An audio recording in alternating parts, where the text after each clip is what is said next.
aux environs de l'âge de 4 ans.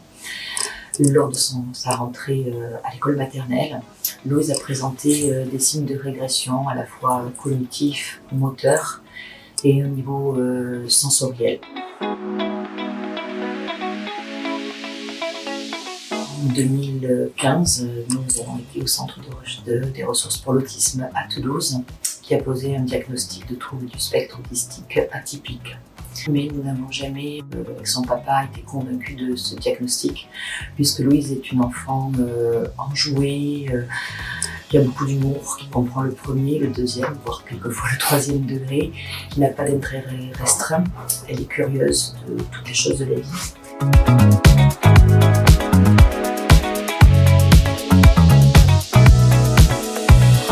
Début août 2023, Louise a eu le Covid.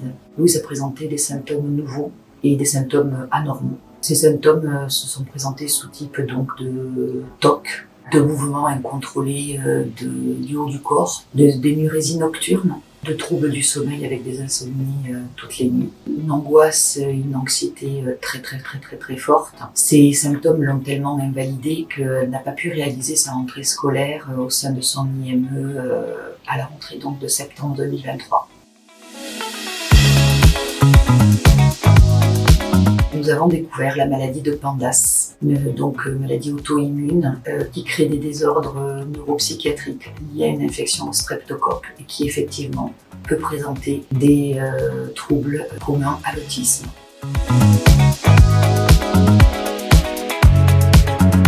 Nous avons cherché dans le monde quels étaient les pays qui connaissaient cette maladie, parce que la particularité de la maladie de Pandas, c'est que cette maladie peut être soignée grâce à des traitements. Le taux de rémission total se situe aux alentours de 60%. Les pays qui connaissent cette maladie sont entre autres les États-Unis, le Canada, l'Australie et l'Italie. Notre choix s'est porté vers l'Italie et vers le professeur Spalice, il est neuropédiatre.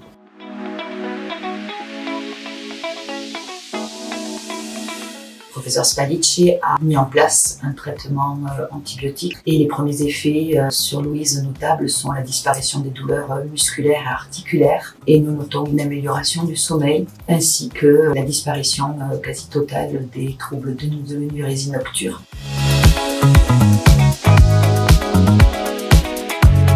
Louise est tout à fait consciente de ses pertes de repères et souffre énormément de ne plus pouvoir voir ses camarades, de ne plus pouvoir mener une vie normale. Et elle nous demande instamment comment elle va être guérie, quand est-ce qu'elle va être guérie, combien de temps ça va durer. Aujourd'hui, nous sommes remplis d'espoir. Cette maladie est rare, très rare, mais elle est aussi très grave. Les conséquences peuvent être fatales. Le système nerveux peut être touché et auquel cas le pronostic vital peut être engagé. Louise est très courageuse pour arriver jusqu'à la guérison, ce que nous souhaitons de tout cœur.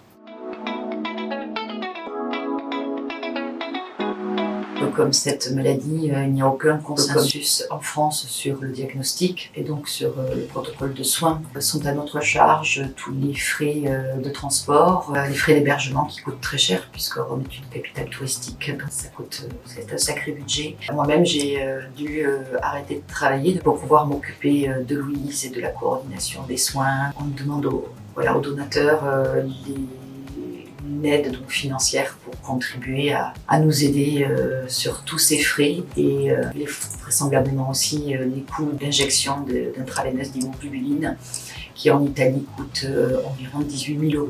Voilà pourquoi on en appelle à votre soutien et à votre solidarité pour pouvoir nous permettre de parcourir ce long chemin mais avec beaucoup d'espoir vers la guérison.